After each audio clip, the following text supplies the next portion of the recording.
y La Patriada Producciones. ¿Sabés lo que sos vos? Una anaconda con memoria sos.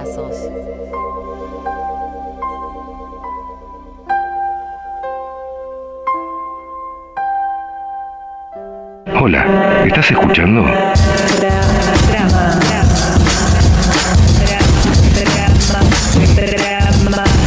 Dramas. ¿Quién dice qué a quién? ¿Con qué fin y con qué efecto, no? Tenemos el amor sin la caída, sin caer enamorados. Dramas del amor. Yo amo las palabras. ¿Sabes qué significado le da uno a todas las palabras que usa? El deporte en sí está dividido entre hombres y mujeres, femenino o masculino, pero ¿qué pasa con las identidades disidentes? Dramas de las, los. Yo tengo la hipótesis de que la clase política argentina todavía está muy influenciada por la Iglesia Católica. Dramas de la política. El mercado siempre ayuda a los más poderosos. El catolicismo sigue siendo un dispositivo de regulación. Dramas de la religión. El aburrimiento también puede ser un factor de creación. Uno no puede perder de vista el contexto. Dramas del arte. La verdad no debe tener que ver con el dato duro.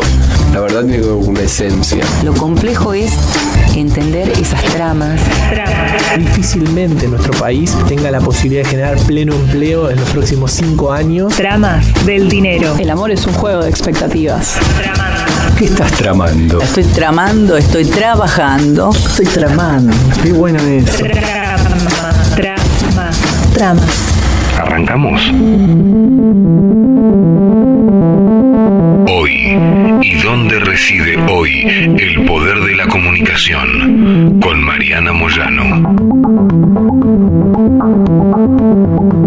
Habitualmente en estos comienzos de las conversaciones, Mariana, con invitadas, con invitados, compartimos con ellas y con ellos y también con la audiencia, lo que genéricamente se llama audiencia, algunas preocupaciones que están en la previa de la conversación. Algunas preocupaciones que tienen que ver por dónde arrancar, por dónde empezar. Y en tu caso me produjo particular interés, y esta va a ser la propuesta, ver cómo podemos ligar textos y contextos.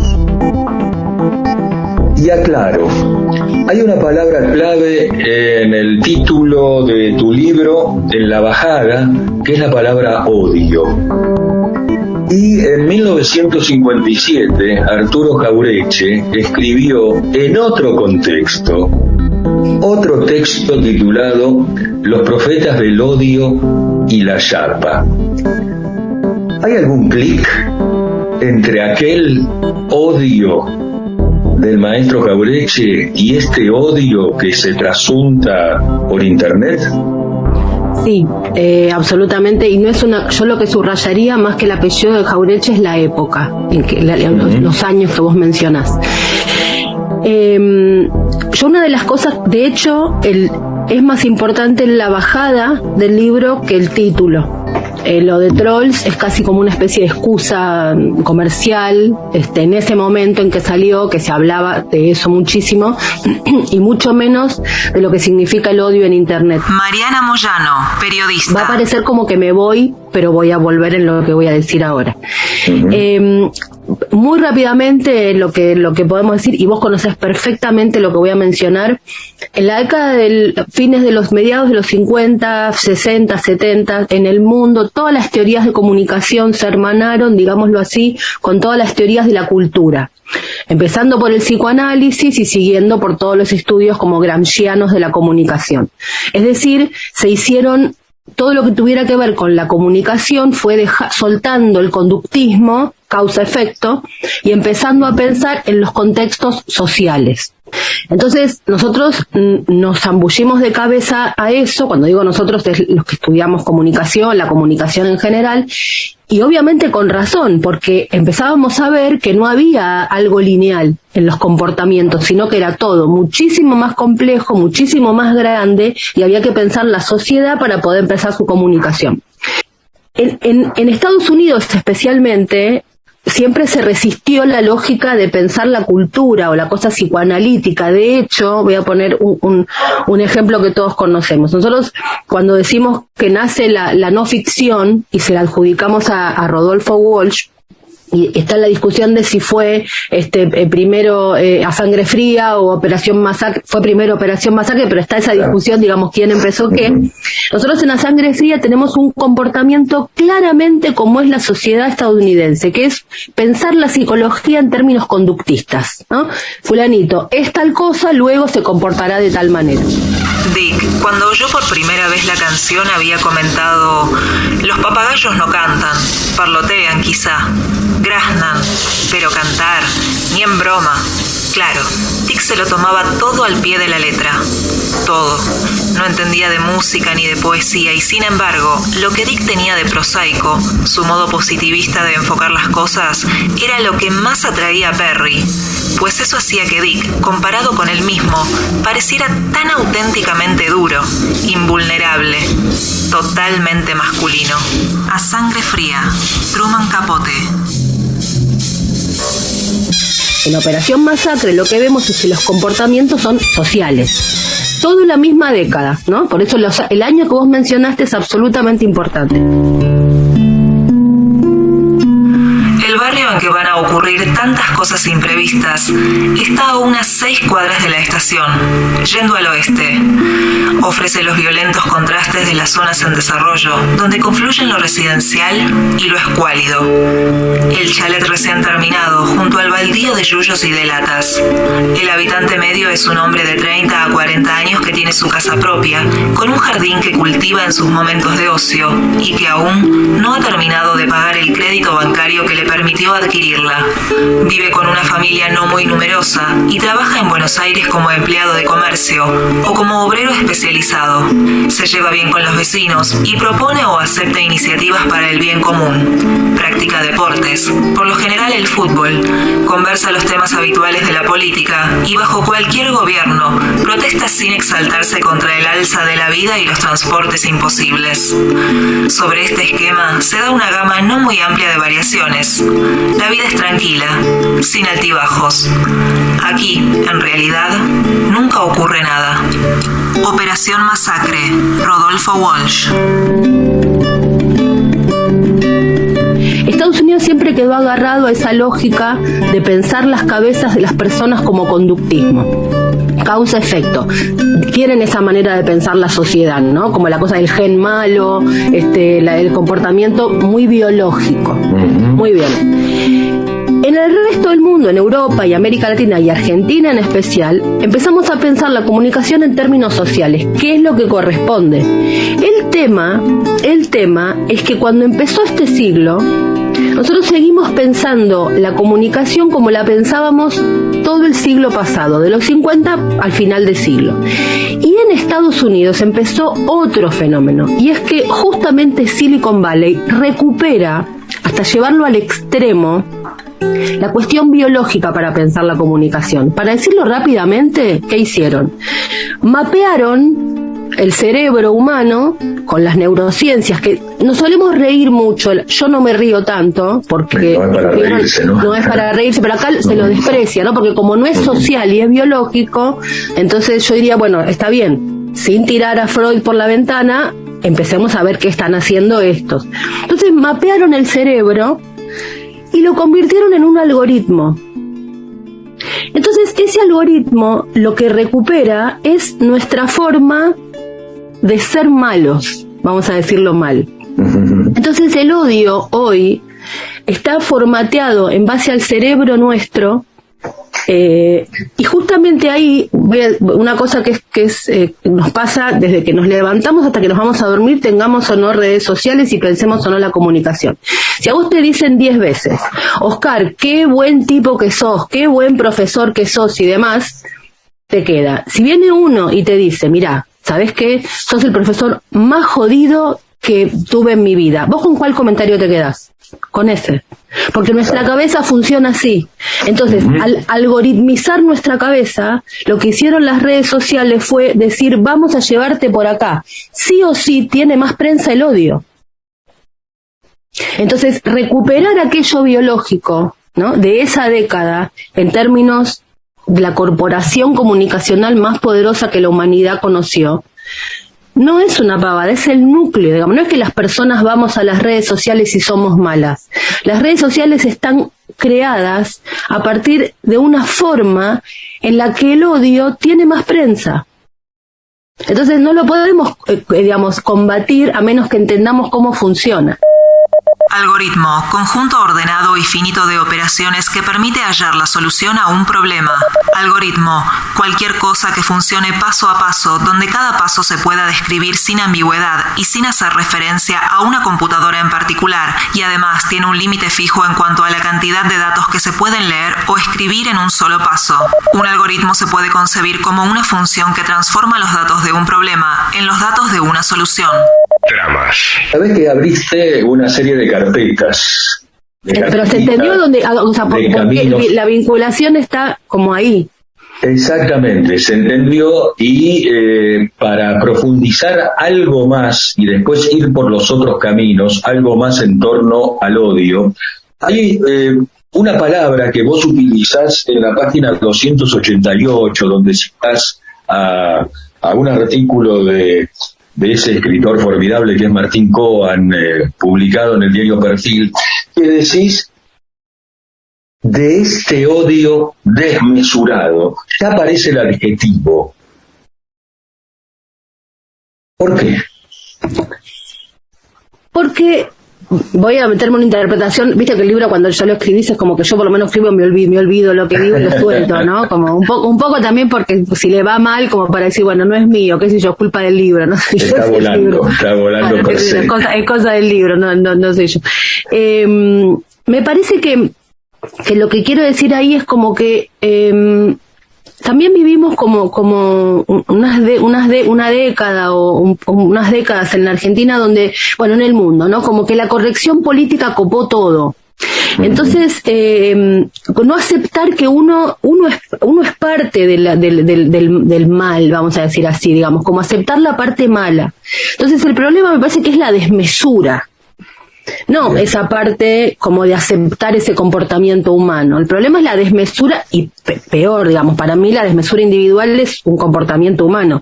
Lo que yo analizaría en términos más políticos es la organización del odio desmesurado. Que eso, digamos, se terminó de ver después que el libro salió, que un poco yo lo sugiero al principio porque me daba cuenta cuando estaba cerrando el libro que ese fenómeno estaba pasando, que era la organización mundial del odio como concepción política, ¿no? Las agrupaciones que formalmente dijeron vamos a organizarnos detrás del enojo, y lo plantean, tienen un nombre y demás. Entonces, y de hecho ganaron elecciones, Bolsonaro estaba ganando cuando yo terminé el libro, o sea, digamos, ocurrió. Pero bueno, un poco se sugiere ahí, pero después se terminó de constatar, y es que el odio desmesurado convertido en plataforma política triunfa, ¿viste? Entonces ahí me parece que está como la cuestión a desarmar, analizar y para desarmar. Hoje aqui estou fortalecido, emocionado e profundamente agradecido a Deus pela minha vida e aos brasileiros que confiaram a mim a honrosa missão de governar o Brasil. Vamos unir o povo, valorizar a família, respeitar as religiões e nossa tradição judaico-cristã, combater a ideologia de gênero, conservando nossos valores. O Brasil voltará a ser um país livre das amarras ideológicas. Reafirmo meu compromisso de construir uma sociedade sem discriminação ou divisão. Daqui em diante, nos pautaremos pela vontade soberana daqueles brasileiros que querem boas escolas, capazes de preparar seus filhos para o mercado de trabalho e não para a militância política. Trabalharei incansavelmente para que o Brasil se encontre com seu destino e se torne a grande nação que todos queremos. Muito obrigado a todos vocês. Brasil acima de tudo e Deus acima de todos. Vos mencionaste en la introducción donde te comentaba que habrías distintas carpetitas, pero todas pertinentes, intervinculadas, cuestiones epocales que tienen que ver con los estudios referidos a este hermoso paquete que es el de las ciencias de la comunicación o el de la comunicación social. Y en más de un lugar no solamente en el libro, sino en otros espacios donde te expresas, por caso los podcasts, estás reflexionando en torno a dónde está el poder de la comunicación. Y en todo caso, lo podemos a su vez plantear con esta otra pregunta. ¿Y dónde reside el poder de la comunicación hoy, en este contexto donde, buena parte de lo que está presente en el libro no ha variado, aunque ha pasado poco tiempo entre la escritura y esta conversación? Sí, bueno, es que a mí me parece que la pregunta que vos haces es porque también un poco, digamos, tenemos como la cabeza formateada parecida. Me parece que yo por haber cursado donde cursé, vos por dar clase donde da clase, después como que hay una cosa hermanada ahí, y la pregunta nuestra siempre es, nos atraviesa, que es dónde está el poder de la comunicación. Me parece que yo haría una autocrítica, como parte protagonista de un debate que se instaló en la Argentina, que tiene que ver con lo que tiene con la ley de medios, Clarín y demás. Me parece que nosotros nos equivocamos o planteamos mal la pregunta, o subrayamos de más algo y de menos otra cosa, y es que se terminó subrayando más Clarín que la pregunta sobre dónde está el poder de la comunicación. O sea, a mí no me importa Clarín en tanto Clarín, me importa Clarín en tanto centro del poder de la comunicación. Si deja de serlo, debe empezar a importarme lo otro que es más poderoso. De hecho, el otro día pasó medio desapercibido, yo lo subrayé porque estoy obsesionada con eso, pero Mañeto habló en la reunión de AEA, ¿no? Y él ahí, en un momento, por supuesto, habló de los impuestos confiscatorios, en fin, su cosa más ideológica del siglo XX, pero en un momento se atravesó el siglo XXI en su discurso, y él dice... lo digo rápidamente, pero el texto es cortito y se puede leer encima muy bien, porque como tiene ese problema con su enfermedad, lo subtitulan, ¿no? Con lo cual es muy gráfico y se puede encontrar fácilmente.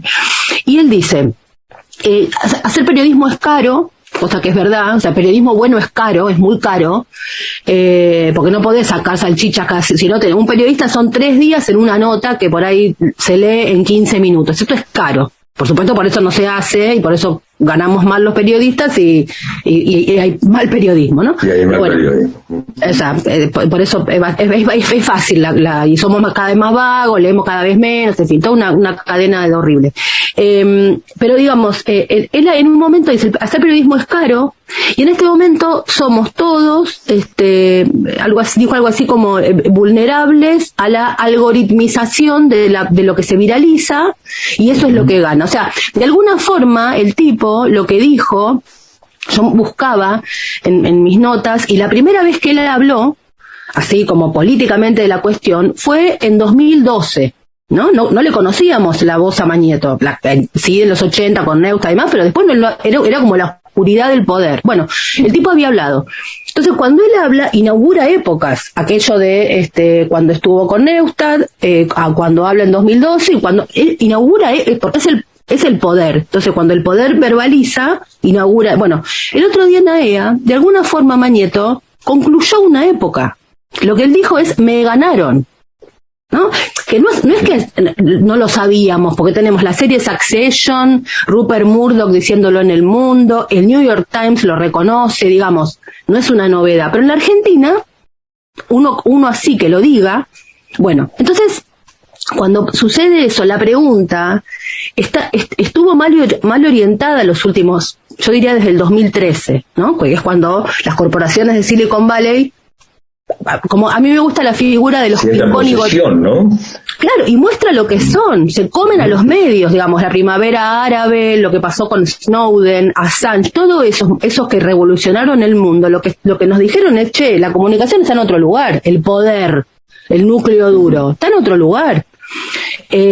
Bueno, y eso, digamos, no sé, políticamente no se vio, se dejó pasar, se abandonó, digamos, la discusión quedó como centrada en el King Kong Clarín.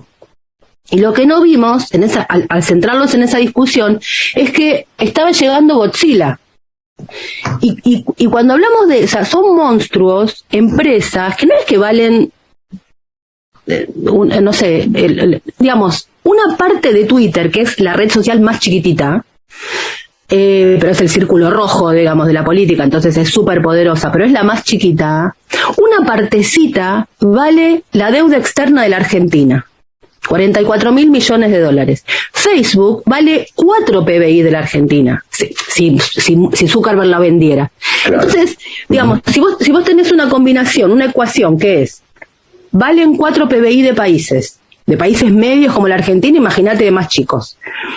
Y al mismo tiempo condensan 3.000, 2.000 millones de seres humanos ahí adentro, que se comportan según la lógica que ellos supieron algoritmizar de nuestro cerebro. ¿Por qué seguimos discutiendo un diario? Entonces el problema es que nosotros estamos ubicando mal la pregunta. Entonces por eso es tan central cuando vos preguntás ¿dónde está el poder de la comunicación? Porque esa es la pregunta que nos debe regir, no ¿dónde está Clarín? Si Clarín es el poder, vamos a analizar Clarín. Pero el día que no es más Clarín el poder, hay que analizar el poder de la comunicación, porque si no nos quedamos atrás. Y lo grave no es que nos quedemos atrás en los estudios comunicacionales, el problema es que nos quedemos atrás políticamente. Entonces ahí vos tenés 2, 3 generaciones de seres humanos del planeta, la gente, los pibes digamos, con capacidad de raciocinio entre 11 y 42 años, que no están en los medios de comunicación, ni presentando noticias, ni siendo parte, ni convocados por la estética, ni nada parecido, que están en otro lugar, y nosotros no les hablamos. Entonces después cuando dice, pero crece Milei, ¿y qué esperaban? Si nadie va y les habla a esa generación. El primero que les hable va a convocar. Entonces, por eso es como mi guerra todos los días de salgan del tupper y vayan a hablarle a estas generaciones, no a mí, no me hablen más a mí o a vos. Porque encima somos grandes e hiper mega politizados. Háblenles a esas mayorías que son las que están cambiando el mundo y en algunos casos no de modos tan amables, digamos, los que toman el Capitolio, los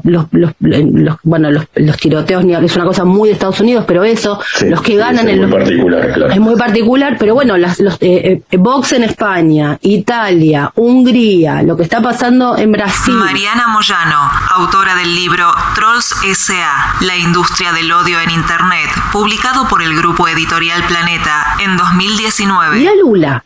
Perdón que me voy, pero mirá Lula cómo entendió el problema y el tipo se fue a conversar con las generaciones y con los sectores de la política que no están en los medios y que además no lo votaron a él. Él fue a disputarle a Bolsonaro. Todo el electorado de Bolsonaro se lo fue a disputar. Entonces, yo digo, el problema de no entender no es que hacemos mal un paper. El problema de no entender es que después las elecciones se pierden a manos de gente muy peligrosa. Esa es como mi preocupación. Por eso la pregunta que vos haces a mí me parece absolutamente central.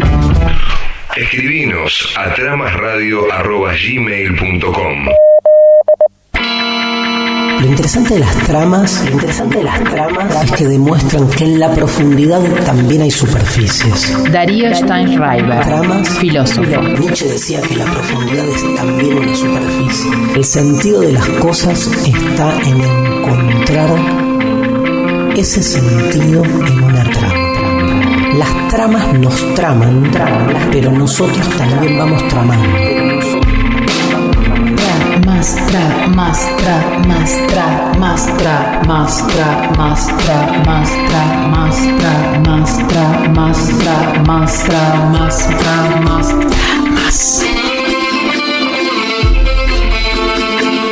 Todo está de algún modo estructurado por tramas. El problema es que no tenemos la capacidad de poder visualizarlas en su totalidad. Más que palabras, más que palabras, más que palabras, más que palabras, más que palabras, más que palabras, más que más. ¿Ahí? Perfecto. Continuamos en Tramas. ¿Y dónde reside hoy el poder de la comunicación? Con Mariana Moyano.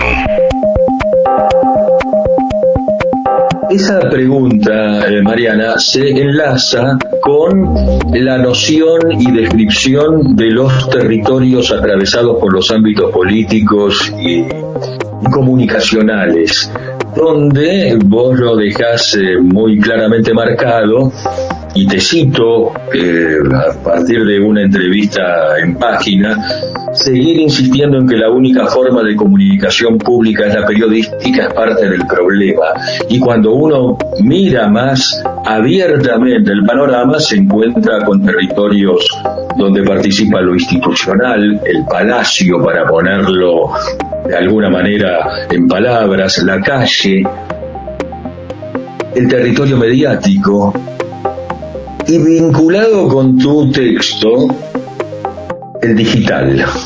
Claro, porque yo los divido, es una cosa muy muy rústica lo que armé, pero me parece, pero me sirve como para, a mí me sirvió por lo menos, porque lo que me pasaba es, pero digamos, cuando empecé a hablar de eso, sobre todo en los ámbitos que yo me muevo, pero ¿de qué estás hablando? ¿Dónde está eso que estás hablando? Entonces dije, bueno, hagamos, como se dice habitualmente en Twitter como chiste, bueno, te hago un cuadrito, ¿viste? Para que se entienda, te hago un cuadrito. Entonces dice el cuadrito. Entonces me pareció que era, y eso me sirvió. Entonces me agarré, viste, como Rose a la tabla en Titanic, viste, me aferré a ese cuadrito porque me pareció que era claro. Y me parece que ahí se ve, ¿no? Porque en general hay una idea de que el territorio digital, a veces hasta incluso mucha gente cree que no existe, ¿no? Que le dicen lo no real. Y yo en el libro uso una parte de un texto de una revista de la carrera de comunicación donde justamente los autores plantean la idea de que hay que mirarlo de otra manera. Es la realidad real en el sentido de la realidad física, y la realidad virtual también es una realidad. Ni que hablar esto, ahora creo que se volvió indiscutible a partir de la pandemia, ¿no? Porque si nosotros decimos que lo virtual o lo digital, para ser correcto, no existe, quiere decir como que leemos lo que pasó. Exacto, no tuvimos clase, no dimos clase, no nos vimos con parientes, no hubo contacto físico, pero sí hubo contacto, porque lloramos por Zoom, festejamos cumpleaños por Zoom, tuvimos sexo por Zoom. O sea, si todo eso decimos que no existe, quiere decir que no nos pasó nada. Y yo me niego es más, me niego a subestimar a las generaciones de personas que tienen 70, 80, 90 y que no estaban familiarizados con la tecnología, y con todo el esfuerzo del mundo festejaron cumpleaños de sus nietos por Zoom, se bajaron las cuentas de los bancos por cuando no podían ir al banco, aprendieron a manejar los home bank, digamos, esas personas. Si yo les digo todo eso que vos hiciste no existe, estoy despreciando el esfuerzo enorme que implicó para esa gente convocarse a la tecnología. Mariana Moyano, docente de la carrera de Ciencias de la Comunicación de la Universidad de Buenos Aires. Entonces, más que nunca eso es la realidad. Lo que pasa es que funciona distinto que la lógica de la comunicación mediática, porque la lógica del territorio, lo que yo llamo el palacio, la institución, la rosca, el Congreso, qué sé yo, la calle como la marcha, pero la calle también como la verdulería, los medios, que ya está recontra discutido, sabemos de qué se trata, y acá en el territorio digital pasa todo esto que decía, y además aparece lo vinculado específicamente con la comunicación política o la emisión. Y ahí, si vos te fijás, pasa, para nosotros los que estudiamos comunicación, es de un vértigo y de una angustia enorme, porque el territorio digital rompe la única certeza que teníamos, que era el paradigma de comunicación: emisor, mensaje, receptor, con todos los agregados del mundo que queramos, ¿no? La escuela de Frankfurt, los estudios culturales, todos los agregados, pero el esquema era ese: hay uno que emite un mensaje y alguien que recibe. Bueno, eso se rompió, porque la lógica digital, en el territorio digital, los emisores somos todos receptores y los receptores somos todos emisores. Por eso la lógica de la red.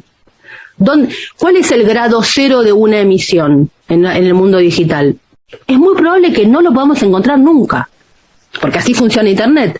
Esa es la razón de ser, claro. Esa es la razón de ser de Internet. Entonces, si nosotros no encontramos el grado cero, ¿no? ¿A quién le decimos eso que dijiste? ¿Con quién discuto? ¿A quién le digo eso que dijiste no es? Cuando yo, digamos, Clarín dice Máximo y Nilda Garré tienen en cuenta, entonces yo voy y le digo no, y le demuestro que no, bueno, listo, el emisor, es como, de última es una especie de pelea más limpia, si querés, ¿no? Porque no hay zonas opacas, es como mentiroso, te digo la verdad, te contesto, digamos, a mí me hasta la cosa de a duelo, ¿no? Te bato a duelo, a cara, frente a frente, una vez que yo te descubro la máscara, ¿no? Que eso fue la discusión con la ley de medios, te descubro quién sos, voy y te peleo, y te discuto y vos... Entonces es como, en algún punto, recupero la lógica de la pelea del siglo XX, que es más así como más frontal, más no sé, más respetuosa, si se quiere. En la lógica digital, ¿a quién le voy a decir que dijo qué cosa? Si por ahí, no sé, ayer estaba haciendo un informe, una pavada, a mí me encanta meterme con pavadas también, con la de Shakira, y por ejemplo, hay un informe que hizo el canal Antena 3 sobre el romance de Shakira, que como metieron canciones de ella, bien la lógica de TikTok, hicieron el informe en televisión, se viralizó. Entonces la propia cadena dice, bueno, nosotros tenemos una audiencia de entre 1.300.000 y 2 millones y pico de televidentes. Pero se nos viralizó este informe que llegó a tener 5 millones de reproducciones. Se disparó en las redes sociales. En un tuitero, que lo fui a buscar, que hasta anoche tenía 494 seguidores. Entonces... Formidable, ¿no? Eso es lo que tiene de fascinante, por un lado, y lo que tiene también de peligroso, que decís, pero entonces, ¿cuál es el grado cero de esa viralización? ¿El canal? No, el canal te dice, mira, ¿sabés qué? Se nos fue de las manos, no fuimos nosotros. Se fue de las manos, claro. Lo hicimos nosotros. Ahora, un tuitero poderoso, 500 seguidores, digamos. La lógica es la que hay que analizar, no el canal, el tuitero, sino cómo funciona eso. Ahí está por lo menos mi ojo. La influencia de las redes sociales, las plataformas digitales de comunicación instantáneas y el minado de enormes cantidades de datos conseguidos de maneras legales e ilegales no pudo ser dejada de lado. Con 3 elecciones con resultados inesperados en fila, no solo se cuestionó a las encuestas, sino el sistema mismo de representación política. Marchas de indignados aparecieron aquí y allá, audiencias en el Congreso donde Mark Zuckerberg, fundador y CEO de Facebook, tuvo que explicar cómo accedieron terceros partícipes de la campaña a datos que la red social debía proteger de sus usuarios, y expertos describieron cómo las redes permitieron llegar a grupos de ciudadanos desilusionados con discursos falaces y seductores para convencerlos de elegir un cambio radical. Trolls, Sociedad Anónima, la industria del odio en Internet. Mariana Moyano.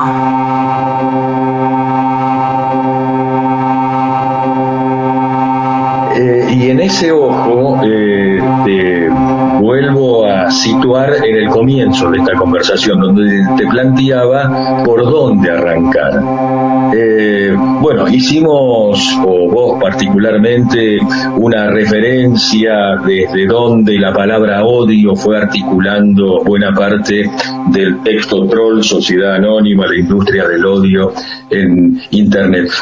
Yo tenía otra propuesta, que ahora la dejo para el final, en estos pocos minutos que nos quedan, que parte de una expresión de Mario Benedetti, que dice en algún texto, cuando teníamos todas las respuestas nos cambiaron las preguntas.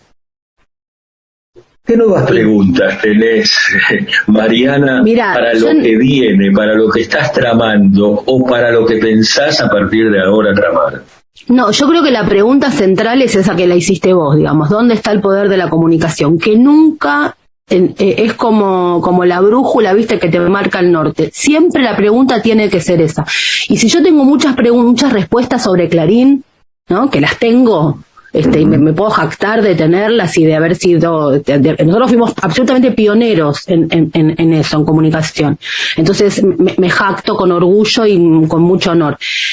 Pero si yo tengo todas las respuestas y no me doy cuenta que hay preguntas nuevas sobre eso, el problema no es de Clarín, es mío. Entonces yo por eso en el libro uso porque me gusta el fútbol y me parece que se entiende, y ahí uso una figura que es, mirá, si a vos en un partido el referee te bombea lo que está pasando, bueno, puede ser un referee comprado. Si a la segunda vez te vuelve a marcar lo mismo y ya nadie dice nada, bueno, si a la tercera vez te hace lo mismo y nadie, no solamente que dice nada, sino que le dan la razón, a lo mejor lo que pasó no es que te están cagando, sino que cambiaron las reglas y no te diste cuenta. Entonces me parece que nosotros seguimos como chiflando al referee y en realidad el problema es que cambiaron las reglas. Entonces, porque incluso, mira, te voy a, para terminar como polémica, si vos me decís, entre una industria nacional como Clarín y corporaciones que valen un PBI, vos, ¿de qué? Es ridículo que voy a plantear, porque ¿de qué lado te pones? Entonces, cambió el enemigo, digamos, en el sentido del poder, cambió. Por ahí, si a mí Mañeto viene y me dice, mira, a partir de ahora la discusión es periodismo caro pero bueno, que es lo que hizo el New York Times, yo te cobro la suscripción, pero a mis periodistas les pago bien y las notas son de primera calidad. Yo voy corriendo ahí. Entonces, de pronto me encuentro a mí misma diciendo, ¿cómo? ¿Me voy a liar con el New York Times? Y bueno, entre eso y lo que tenemos, que es que cualquier cosa se dice y uno no puede chequear absolutamente nada de nada, qué sé yo, siempre tercera posición lo mío, ¿no? Pero, digamos, si llegado el caso pasara, entonces me parece que la pregunta sigue siendo la misma. Y es, ¿dónde está el poder de la comunicación? Hay que seguir a dónde está el poder, el de verdad. Y si las respuestas que yo tenía no me sirven más, bueno, a buscar nuevas respuestas, pero no puedo quedarme encaprichada en mi certeza, porque yo no quiero tener razón, digamos, quiero ganarles, ¿no? Entonces, si mis respuestas ya sirvieron y se dieron, bueno, hay que hacer preguntas nuevas, si no somos todos unos viejos vinagres. Mariana Moyano, licenciada en Ciencias de la Comunicación, graduada en la Facultad de Ciencias Sociales de la Universidad de Buenos Aires. Arrancaste el libro, ya que hablas de viejos vinagres, comenzando por el final. Ese es el título del prólogo. Y uno de los últimos temas del Indio hace referencia precisamente a esa frase. ¿Y hoy dónde estás? ¿En qué comienzo o en qué final de producción en la que estás embarcada? No, yo creo que estoy haciendo una cosa de mucha apuesta al mundo de los podcasts. Me parece que hay un sonido político que me interesa ir, que es la conversación en Dolby, ¿viste? Así como una cosa, hay que recuperar la conversación. Me parece que la primera batalla que le podemos dar al alarido, al grito propuesto por el odio, organizado a través del enojo, es recuperar la conversación. Me parece que en los podcasts hay un tono que además es hasta físico, digamos. Yo grabo acá, con esto que tengo acá, y no puedo gritar en mi propio estudio porque soy una loca sola. Entonces, tal cual. Esto te lleva a bajar el tono, y bajar el tono se convierte no en tibieza, sino que se convierte en algo poderosísimo políticamente, que es lo que hace el Papa, ¿no? Comunicacionalmente yo reivindico lo que hace el Papa, nos baja el tono de la conversación, y cuando te bajan, vos podés hablar ordenadamente y el otro tiene más capacidad de escucha. El grito, digamos, es ineficaz para los sectores populares y además ya es combustible de la derecha, ya está. Entonces me parece que la mejor forma es recuperar recuperar la idea del fogón. Los medios me parece que no lo están entendiendo todavía, y yo estoy haciendo una apuesta ahí porque me parece que hay un universo, ahí me encuentro con personas que no piensan como yo políticamente y escuchan cosas que hago porque no les grito, que a mí me sirve, porque me sirve de temperatura, me sirve para escuchar, me sirve para lo que me dicen, me sirven para repreguntarme, me parece que... y me encuentro también con otras generaciones.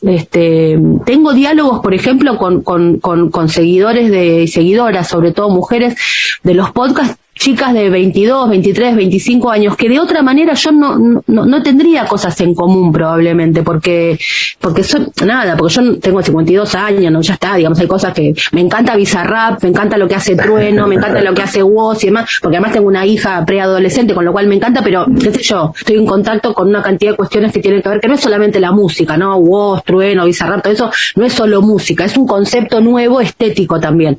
Entonces te da mucha información, pero al mismo tiempo, si bien yo la acompaño y demás, no me doy cuenta, o sea, a mí me gusta otra cosa, entonces obviamente mi recorrido diario es de otra cosa, pero yo tengo que poder comunicarme con eso, y en el sonido podcast, mucho más que lo que se dice en el sonido. De hecho, me pasó una cosa, que si me permitís te la cuento muy cortita. En un café, sí, claro, en plena cuarentena, no la más fuerte, pero sí, entonces había poquitos cafés en el centro, y uno en Belgrano y Bolívar, que era el único que estaba abierto, entro, y pido una cosa y la chica que me atiende la llama a otra moza, porque eso que yo pedía no había, no sé qué. Entonces, la otra moza cuento esto porque fue como no fue solamente un café, sino una conversación un poquito más larga. Entonces, la otra chica, en lugar de irse, se queda y se me queda mirando y me dice, yo te conozco. Entonces, obviamente, la Mariana que respondió fue la Mariana del siglo XX. Entonces le digo, sí, digo, yo, bueno, trabajé en tele, trabajo en radio, por ahí. Me contesta, no, me dice, yo no escucho radio, no miro televisión. Y me dice, vos tenés un podcast de una serpiente, ¿no? Mi podcast se llama Anaconda con Memoria. Anaconda, claro. Y yo me quedé helada, y me dice, te reconocí la voz. Digamos, ¿cuántas posibilidades hay de que alguien te reconozca por la voz en un podcast? Bueno, para nosotros, nada. Para esa generación, todo, porque ellos escuchan ahí. Entonces, mi forma de señora del siglo pasado de ingresar al siglo XXI es ir a donde ellos están. ¿Voy a hacer una producción con Bizarrap? No me da. Pero puedo hacer un podcast. Entonces puedo estar en diálogo y a mí eso me abre un universo porque todos los días aprendo. Yo lo que digo es, como los que estamos en comunicación, si nos quedamos solamente en el lugar de enseñar, estamos perdidos. Me parece que tenemos que ir a los lugares donde aprendemos. Y podemos discutir y plantarnos y saber que somos cita de autoridad en un montón de cosas y demás, pero no perder, y vuelvo a lo anterior, la capacidad de aprender y la pregunta que vos hiciste. ¿Dónde está el poder en la comunicación? Si eso nos lo preguntamos todos los días, no hay forma de que nos encerremos, no hay manera. www.tramasradio.blogspot.com. Fue una realización de La Patriada Producciones.